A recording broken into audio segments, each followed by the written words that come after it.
Hey everyone, welcome back to A Girl and Her Dad. Thanks for listening. Today we are diving into a conversation that might sound like a niche religious debate at first, but it actually reflects something much bigger happening across society. Right now, almost every major institution is facing the same fundamental tension. Should institutions adapt to modern culture, or should they preserve the traditions and principles they were built on? You see this in politics, you see this in universities, and you see this in media. And you also see it inside one of the oldest institutions in human history, which is the Catholic Church. The Catholic Church has existed for more than 2,000 years. That means it has lived through empires rising and falling, revolutions, scientific discoveries, and dramatic cultural changes. So naturally, when culture begins rapidly shifting, a question emerges. Should the church evolve with the times, or should it hold firmly to the teachings and traditions it has preserved for centuries? Today, many people talk about a divide within Catholicism between what are often called the traditional Catholics and the progressive or modern Catholics. Some people believe the church has drifted too far from its traditions. Others believe that the church needs to engage the modern world differently if it wants to remain relevant. But is this divide actually about doctrine, or is it really about leadership, culture, and how the church communicates with the modern world? Luckily, I have someone here who has spent a lot more time looking into this and studying this than I have. So, Dad, let's start with the basics. But before we do so, I just want to thank our audience for listening to our show on a regular basis. Please continue to hit that subscribe button on YouTube if you're not already subscribed. And please continue to follow us on Spotify and Apple if you are listening there. And follow us on our socials. Also, please help us with engagement. Make sure that you are dropping us comments, whether you're watching on YouTube or Spotify or Apple. And share these episodes if you find them thought-provoking with anyone that you think might also enjoy this. It really helps more than you know. We appreciate it more than anything. All right, so Dad, let's start with the basics. When people talk about traditional Catholics and progressive or modern Catholics, what do they actually mean? Tell the audience. Well, a couple of the real names for the people who know about the battle. It's the trads, okay, TRADS. The trads are the Yes. traditional. The progressive are the liberals. The trads will kind of refer to them as the Vatican II groupies or the Vatican II hippies or the Vatican II crowd. So that's the progressive liberal crowd, is the Vatican II crowd. So that's kind of their names or whatever that's given, and the people that kind of study that.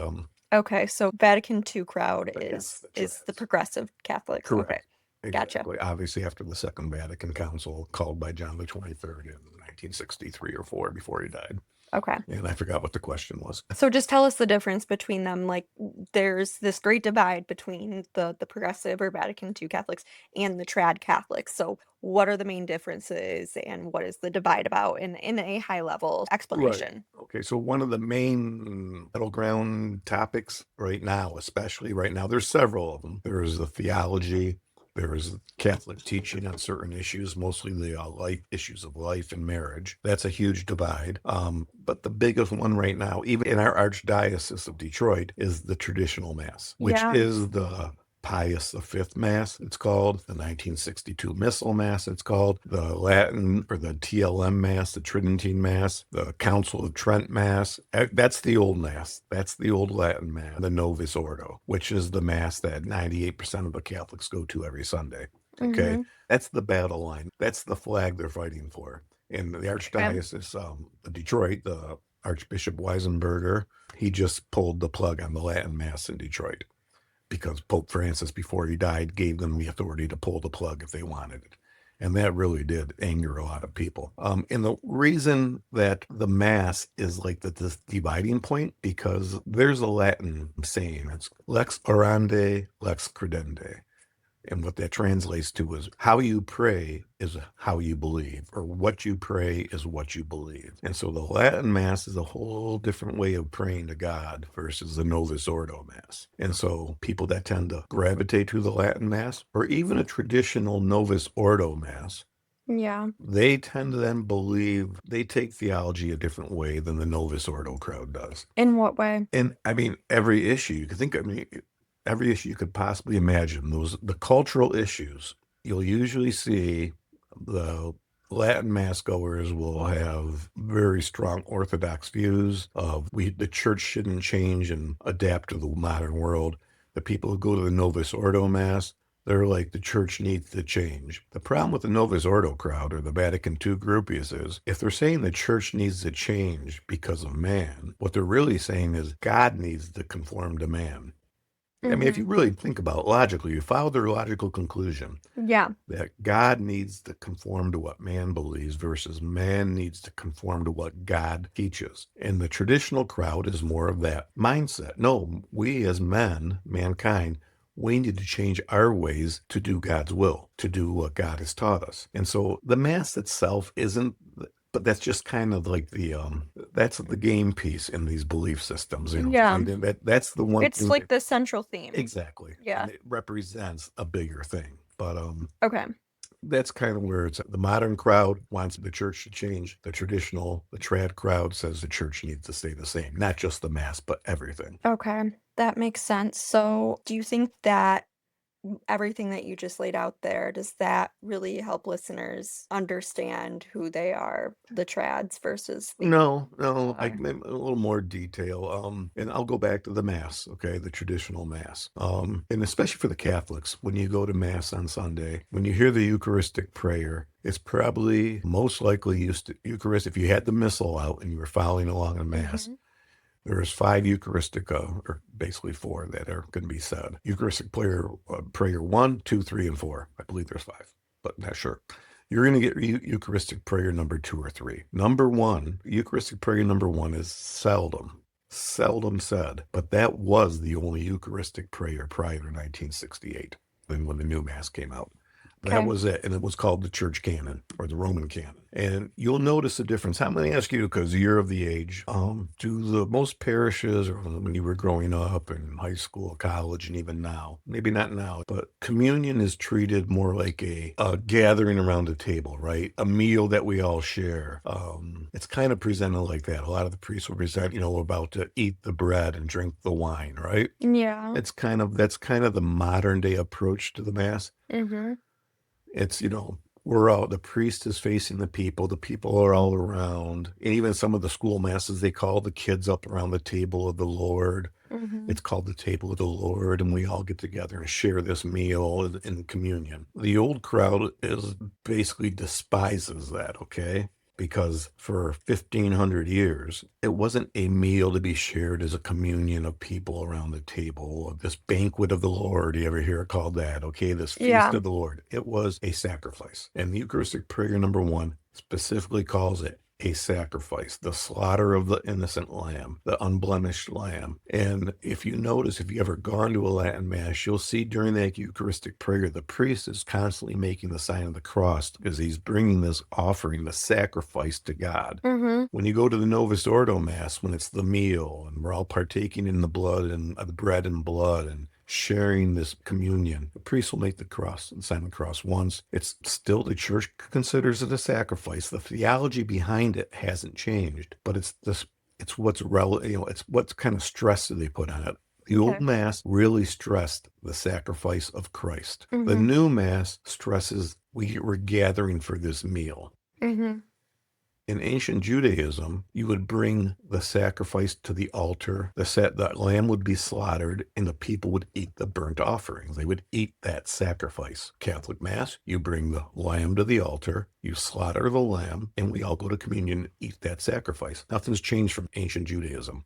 Mhm. Except the Catholic Church. It's the perfect, unblemished sacrifice. It's Christ. Okay. But as I said, we don't think of it in the new Mass so much as a sacrifice as we do as a meal. It's the sacrifice, it's there, but it's just kind of a distant thought Yeah. where it's concentrated in the old Mass. It's everything's about the offering to God. And if you notice, um, in the old Mass, and even the Novus Ordo, if the Mass is ad orientem, and that was one good thing about the Novus Ordo, they did keep the ad orientem. When the priest is making the sacrifice to God, he had his back to the people, right? We'd see it at our church until this past year. Mhm. Okay, that's called ad orientem. The priest is facing liturgical east, and the people are behind him, which actually makes sense. The priest is leading the people to God. The Yeah. new Mass, without ad orientem, the priest is facing the people, almost entertaining them and keeping them occupied, and everybody's sharing in this meal. It's just not as reverent. It's lost the reverence. The old Mass, you were on your knees at a communion rail or an altar rail.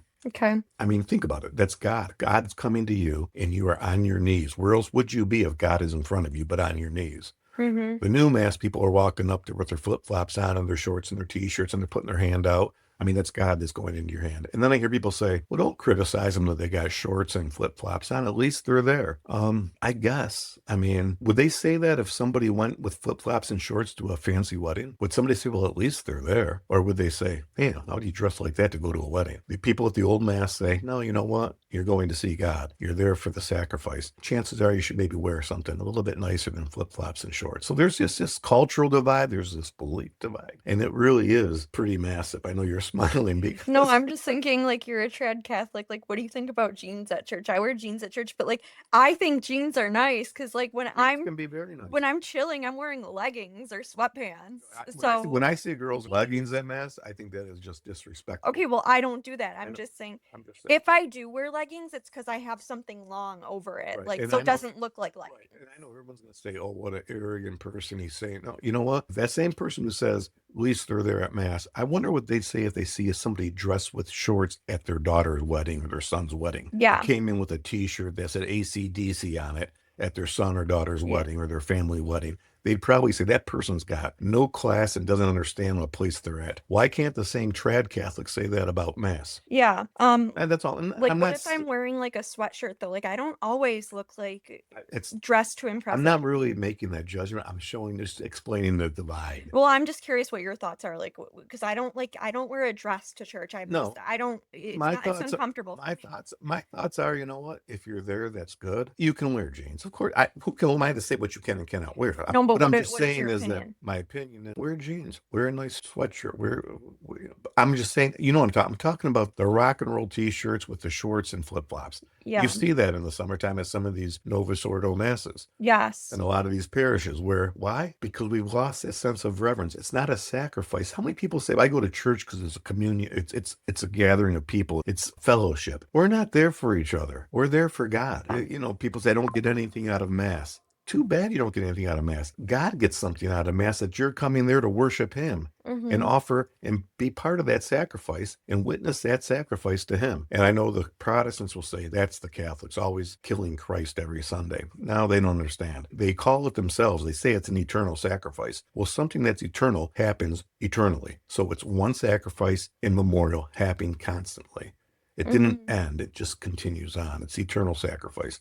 Yeah. But anyways, Christ is being sacrificed. People have lost that in the Novus Ordo Mass. It's all about let's have a sports mass and everybody from the football teams there at the grade school. Yeah. Let's have the kids mass and it's all entertaining the kids. I don't know. I mean, if that's such a good way to get people to go to mass, why since Vatican II have the pews empty? Okay, so that's going to be the next question. For people that don't know, explain Vatican II and what that is, So the and purpose, yeah. the main purpose of Vatican II was Pope John the 23rd, and although he died before it started, so Pope Paul the Sixth, basically they were coming to the realization with all the bishops was that the world was advancing quickly. I mean, technology, even for the 1950s, you know, you had the TV, you had the automobile, people were moving out of the When farms was into the this? cities in the 40s and 50s, Okay. post World War II. I mean, there was actually a Vatican I council in 1880 or 1890, but that had to be ended because of I think the Prussian Franco War, the Prussian German War, something like that. And they had called it. So this was a continuation because back then was the Industrial Revolution. So the world was changing. It was moving quickly into the technical advancements and society was changing. You had the sexual revolution starting. You had a conference at Lambeth from the Protestants saying artificial contraception was acceptable to the Protestants. Everything was changing. The abortion battle was starting to rage. So the church wanted to call this council. And the purpose was, how was the Catholic Church, who was seen as this old institution with the same mass for 1,500 years, how should they engage the modern world? The purpose was to take this ancient church and engage and deal with conversation with the modern world. A good theory. The problem was when the church engaged the modern world, the church became the modern world, and the modern world didn't become the church. It blew up in the church's face.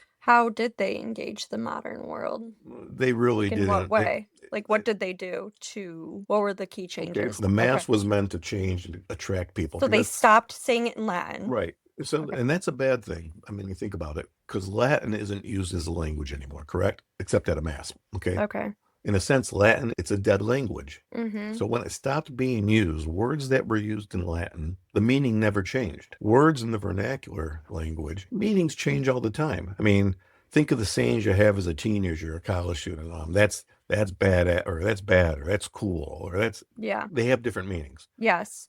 Latin Latin, doesn't. Latin means what it says because the language is dead. It died. Nobody uses it anymore. So as when it ended, every word meant what it meant. So Okay. example, at church you say consubstantial with the Father, right? Yes. Okay. What do you remember what it was before that? Like 10 years ago? Dude, it's I somewhere back in my brain, one in the being file one cabinet. in being with the Father. Okay. In Oh, the yes, creed. yes. We used to Okay. say Jesus, one in being with the Yeah. Father. Now we say consubstantial with the Father. Yep. They had to change it back to consubstantial because being is a vague term. Being like him, being similar to him, being with Okay. him, consubstantial. What does that mean? It means that Jesus is of the same substance as the Father, which means he is God. Because why? You had Catholics thinking that the Son came after the Father, that the Father came first and the Son came second. People started thinking, oh, well, he's not as important as the Father. Okay, so they had to go back because they realized, okay, something that simple, over 40 years, people didn't understand that Jesus is equal to the Father. The Son is equal to the Father. Okay. I mean, Mhm. when I taught in Catholic high schools, kids would say, well, God the Father came first, then Jesus came second, and then the Holy Spirit came third in levels of importance and in levels of existence. They didn't even know that the Holy Spirit and Christ existed simultaneously from all eternity with the Father, because one in being isn't as precise. So the Latin Mass and all of its prayers and everything it said was very precise in the prayers. And people would say, well, when the Mass was in Latin, people couldn't understand it.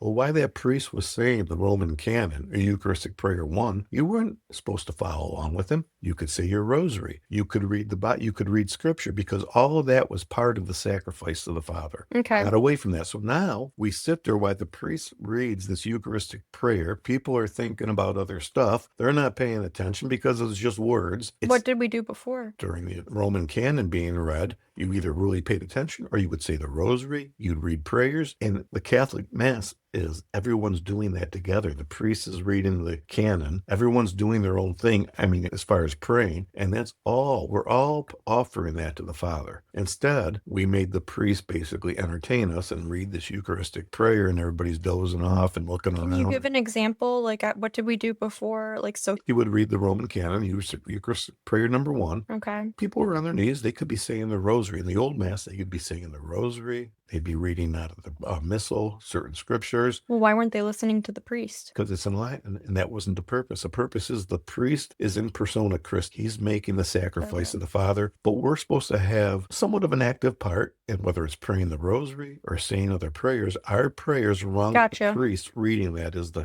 offering to the Father. Okay. So instead, we sat back. The priest reads this Eucharistic prayer that they've had to change the words on because the words have meaning. It just became, nothing serious, nothing important. Let's get to the point. The biggest part people at the Novus Ordo want to get to is they want to shake hands at the sign of peace and tell everybody you're watching a football game today. We're going out to breakfast after Mass. It becomes a social hour. Yeah. Okay. The old Mass, priest offers the peace, people, and with your spirit, there is no sign of peace. Mm-hmm. Okay. The new Mass, everyone's got to bring the gifts up. Okay. The old Mass, people didn't bring the gifts up. They were just there. Okay. The new Mass, you walk up to communion, put your hand out, put it in your mouth. The old Mass, you're at a communion altar rail. Do you know what Yes. that altar rail represents? No. That's the barrier between heaven and earth. Oh, Okay. okay. That's where God's at. In a sense, he's on the altar. Mm-hmm. So what do you do as you approach God? You kneel, but you're not allowed to cross that. So people say, well, that's being strict and stupid. No, that's creating reverence. That's creating how important of an event this is. Yep. Versus walking up and people giggling in grade school during communion and talking. It just, it didn't exist. So anyways, the church wanted to engage the modern world. So Okay. they changed their Mass to attract the modern world. But what they did by cheapening the Mass, people realized, well, this ain't that important an event. They left the Mass. They left the pews. They don't go to Mass on Sundays anymore. Matter of fact, the church wanted to attract the Protestants. The Protestants ended up attracting us. What's the fastest growing religion in the past 25 years? Any idea? Islam. No, aside from Islam. Ex-Catholics joining other religions. That's the Oh, fastest yeah. growing group. It's Yeah. former Catholics. So Vatican II, by any standard, has been an absolute disaster. Do you think they'll ever go back? No, No. Benedict allowed it to go back a little bit, but then Francis and then our Archbishop here, I don't know what he's thinking. He But killed what every about, Latin Mass in the Archdiocese. so you don't think we'll ever get a pope that will let it go back? No, because all these cardinals are have been appointed by Francis and Leo, and Gotcha. so Oh, and they have to vote on it? yeah, they get to vote Okay. on the new pope. So it's going to be a long time before it goes back. Gotcha. And then another dividing issue: Vatican II was ending. There's a document called Humani Vitae. Mm-hmm. It wasn't a Vatican document, so to speak, but it came out at the same time. So all these changes, the church is going to engage and go out into the modern world, and there was a lot of liberals in the church. And Humani Vitae was an encyclical papal bull written by Pope Paul VI. Mm-hmm. And it dealt with a specific topic. Humani Vitae translates to human life. Okay. Mm-hmm. And that topic was artificial contraception. It's 1960, the sexual revolution. And they thought, man, the church is engaging the modern world with Vatican II. The Pope's coming out with this. He's going to give the Catholic approval of artificial contraception. Priests wanted it. Bishops wanted it. So out comes this document, Humani Vitae. And guess what it says? No to artificial contraception. Who wrote that? Paul VI.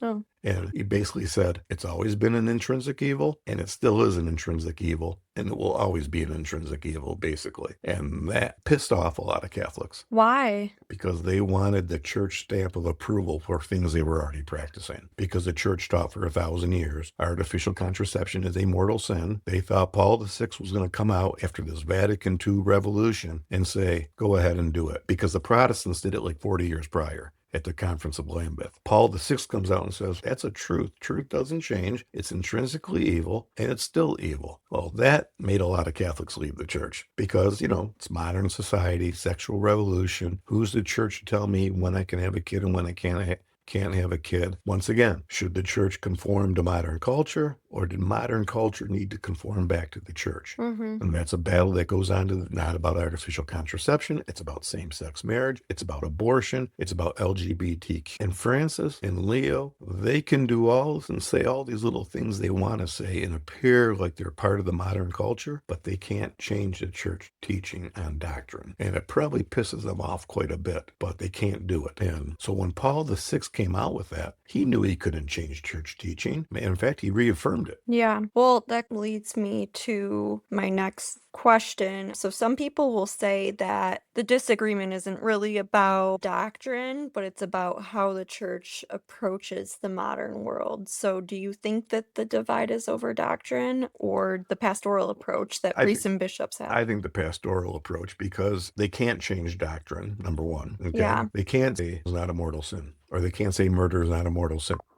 Okay. But like you have some parishes here in the Detroit Archdiocese, we know for a fact it's a same-sex couple mass that goes on every week in the Archdiocese. Okay. Wait, what do you mean? There's a parish that basically welcomes. It's not official, but they Which parish?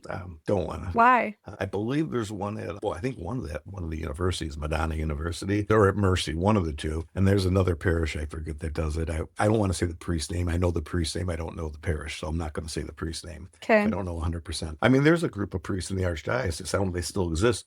It's called the Elephants in the Room.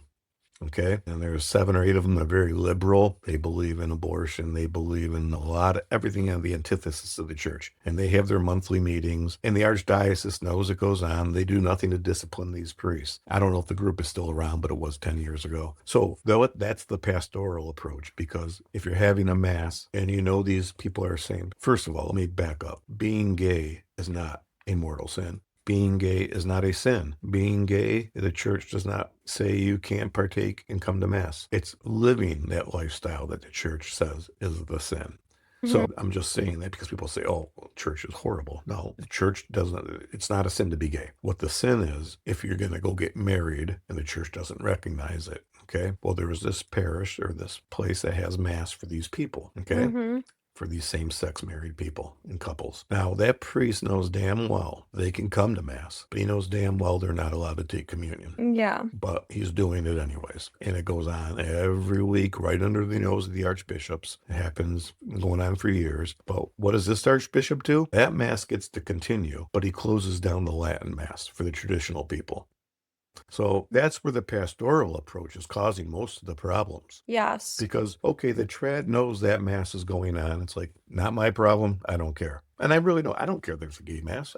I could care less Yeah. about that. You just care that, like, you can't do your Yeah. Mass. Yeah. Okay. When they can do their So Mass. why can they have their Mass and the trads can't have their Mass? Yeah. Why? And I really went to the Novus Ordo Mass quite a bit, but it was ad orientem with the priest was back to the people. I would only go to the trad Mass about every 3 months, maybe 4 or 5 times a year. But Yeah. but even this Novus Ordo Mass at our parish, the priest had his back to us during the consecration. This archbishop made him turn around and face the people. He's not leading me to God. He's facing me. Turn around and lead me to God. That's the job of the priest. So this archbishop punishes the trads, Yeah. but yet allows the liberal Vatican II groupies to have their Mass. So that's where this archbishop can't change the doctrine, but he can change his pastoral approach and punish people and reward people. And that's where the real divide comes in. The archbishop is making enemies of these two groups instead of bringing them together.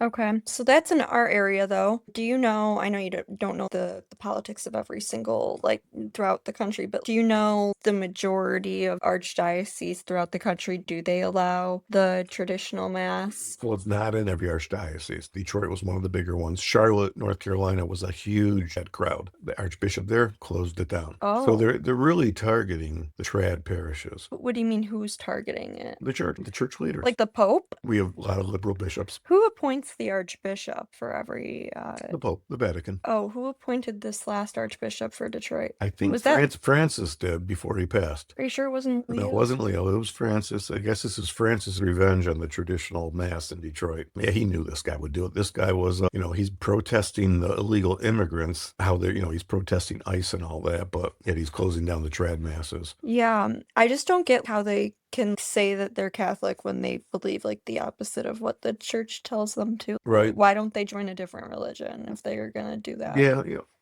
good point, because I think that's a lot of the people that are Catholics that don't believe in what the church teaches. How many Protestant groups do you think there are out there, religions? Like thousands, hundreds of thousands. 46,000. Okay. So all the Catholics who want to make the Catholic Church change to fit their beliefs, why are they still in the church? Why don't they just go join one of those Protestant groups?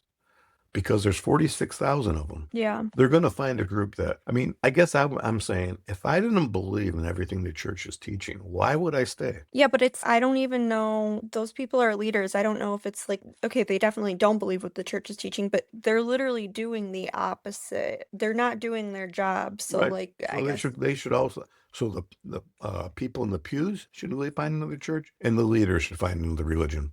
Why would you stick around? Same thing. If you were at a job and you didn't believe in the mission of your job, you didn't believe in the corporate bylaws, you didn't believe in the product that was being sold. Matter of fact, you were against the product you're selling. Why would you work there? Right. Why would you try and change it? You would go to, and you'd open your eyes and see, there's all kinds of other companies that have products that I want to sell. Yeah. So to the leaders of the church, the bishops, the priests, if you want to sell a different product, go find one of the 46,000 Protestant groups and go sell it. Yeah. Get the hell out of the business that you don't believe in. And same with the people in the pews, and same with the ones on the altar. Yeah, agreed. So just going back to the church adapting to the modern world, so that happened during Vatican II. I disagree with that approach that they took, and it obviously didn't work. But where I do think like today's church could, and even the traditional church could better adapt to the modern world, is to connect with the people in the pews a bit more about what's going on in today's culture. Okay, so we have a war right now. Can the priest explain to the attendees what the church's stance is on war? Which I know that's kind of a dangerous thing because you're getting into opinions, but can the priest take the responsibility of looking at it from a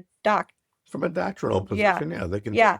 So that's what I want to hear more of. And then I don't know, like anything that comes up really, like can the priest talk about the right to bear arms Yeah. that we have in this country, and what the church teaches on it. Because like if I want to know that, I have to do the research myself, which again, I should do the research myself. But I think that they should connect the Those issues, attendees. Yeah. the The modern modern issues issues. to ancient teaching. Yes. I Okay, that's what I was trying to say, essentially. Maybe they could talk about the just war theory. Fire is gun issue. You can talk about one of the second precept of the natural law is preservation of self. You can Hmm. tie it to self-defense, a legitimate argument for self-defense. Every issue that we see in our culture can be tied back. It doesn't have to just be the life issues. It doesn't just have to be LGBTQ, abortion, same-sex marriage. It can be the gun issue. It can be the war issue. Or like modern media, or Modern like media, responsibility, technology, everything can be tied back to some type of church teaching. But they don't seem to do that. well, because doesn't the homily have to like reflect that gospel of the day, though? It should, but it doesn't have to. There's no law that says they have Okay. to.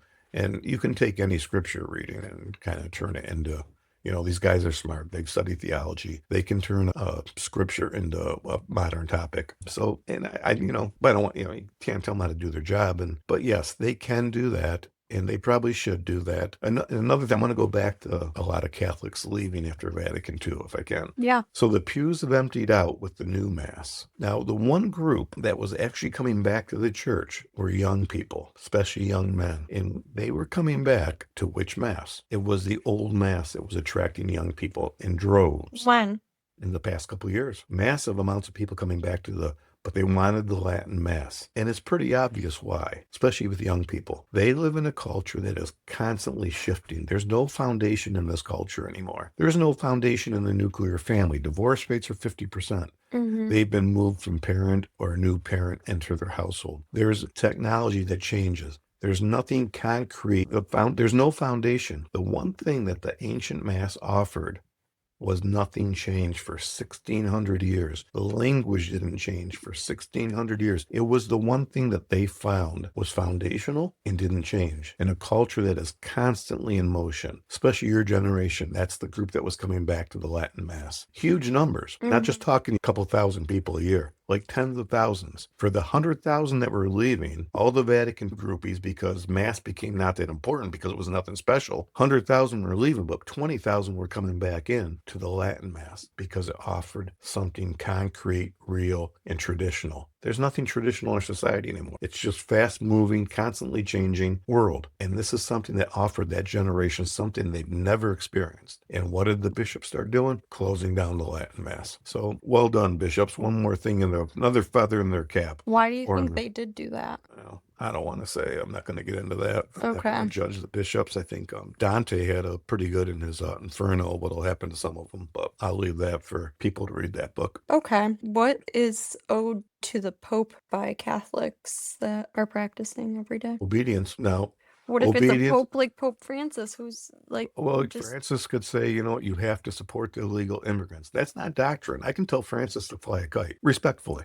okay? I don't have to I owe obedience to him in the matters of doctrine because his job is not to change doctrine. His job is to be a good pastor. But if he can't, the job of the bishops are to protect and defend the teachings of the church. So in that case, Not Catholics are change them. okay. But in that case, Catholics are allowed to, Dissent. but they're allowed to criticize like Respectfully. decisions of the church. Then, Yeah.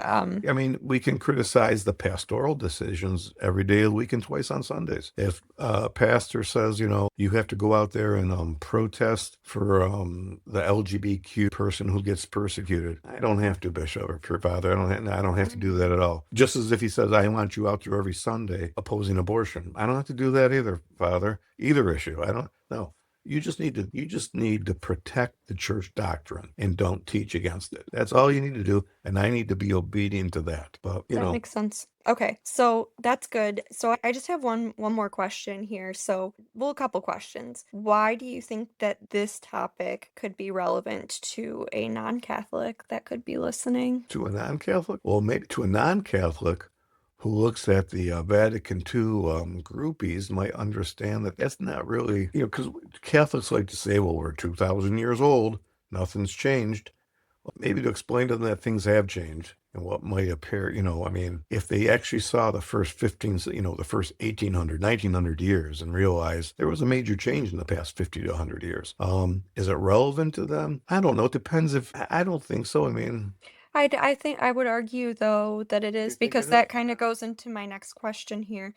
With again, like I said when we opened, this is kind of something that a lot of institutions grapple with these days, like if they should conform to modern day principles or modern day culture, or if they should go stick to the principles and the values that they were brought up on. I think that that could be relevant to a lot of things, like universities or like politics, like this country wants to change. I mean, that's a really good example. Like this country wants, there's so many people in this country who want to change from the very foundations and Oh, values that we were built on, or universities. well, the same thing will happen then. So So, I mean, just as the church gave up their foundational way of doing things, it didn't work out well for them. Extrapolate that to, make that analogy to our foundation of our founding principles. If we give those up, there's a good chance it may not work out. I mean, you can say, yes, that's kind of a bad analogy, but it's true. When you give up your foundational principles on anything, I don't care if it's religion, politics, government, yeah, you're asking for, in a sense, a revolution of ideas that are going to bring you from where you were. Now, if you yeah. want to get away from where you were, I guess that's the way to do it. But if you want to keep that trajectory that you're on, then you can't negotiate your principle. And then I'm going to go back to your last question. You said, what would a non-Catholic get out of this? To recognize that Well, this is relevant for the oldest institution in history, that they should also recognize that for anything else that we have in our culture, like our, like what this country was built on, right. or what you see in media, or I don't know. Yeah, but more importantly, what does a practicing Catholic get out of this conversation? Or I can tell you what's happened. Do you realize that since the new mass started, probably 30 to 35% don't believe or don't know that the Eucharist is the body and blood of Jesus Christ? Mm, Almost half Catholics to this day that go to church thinks it's symbolic. mhm. How did that happen? Because we took away the importance of the mass. Yeah. Okay, so what would I say to a non-Catholic? They probably don't understand that. The Catholic Church teaches the Eucharist is truly the body and blood of Jesus Christ, literally his body and blood. Okay. And they don't know it, and a lot of Catholics don't know it. I Okay. mean, it's just there's so many things. I mean, Yeah. I think Vatican II is the dividing line, and that's where the battle line has been drawn. It was probably starting before then, but for our modern times, that's the dividing line. That's the barrier. Okay. And one more thing. So I did kind of already ask this, but I just want to clarify. Are you aware of anywhere in the state of Michigan or even throughout the country that still does allow the Oh, yeah. traditional Well, that? Livingston County, I believe. Okay. There's a church outside of the Archdiocese of Detroit, I think on the west, Ingham County. Okay. There's still some parishes, but the big one, Detroit was a big Yeah. archdiocese that had a lot of Latin masses. Okay. And we lost that. Okay. Well, Last thing, I don't want to give the impression that that there's no good Catholics. You can't make that judgment. Who are we to, I hate to use the Francis line, who are we to judge? But you can have the best Catholic going to the Novus Ordo Mass and the worst Catholic going to the traditional Mass. That's not the point of this conversation. It's yeah. more of a dividing line between the two sides. Right. Just want to make that point clear that we're not saying the Vatican II people are bad Catholics. Who are we to judge that? And Yeah. that's God to judge and figure out. A lot of people are just like uneducated and Yeah, misled. I think So, they're just misled, and you know what? and they're not aware. Exactly. And this was, And that's not bad. yeah, I'm just pointing out that was the battle line. That's all. Okay. Well, thanks, Dad, for breaking this down for us. So, if you guys enjoyed this episode, don't forget, make sure that you're following us or you're subscribed to us, depending on which platform you're listening on, so you do not miss any future conversations. As I said, drop us a comment. Let us know what you think about this, if you disagree with any of these things, or if you have any questions on any of this. What do you guys think? Do you guys think that institutions should adapt to modern culture, or hold firmly to tradition? Let us know. And if you're Catholic, have you noticed this divide in your own experience? Your comments help shape future episodes for us and future conversations. So thanks again for listening to A Girl and Her Dad. We'll see you next time. And with that being said, Over and out from Solo Studios.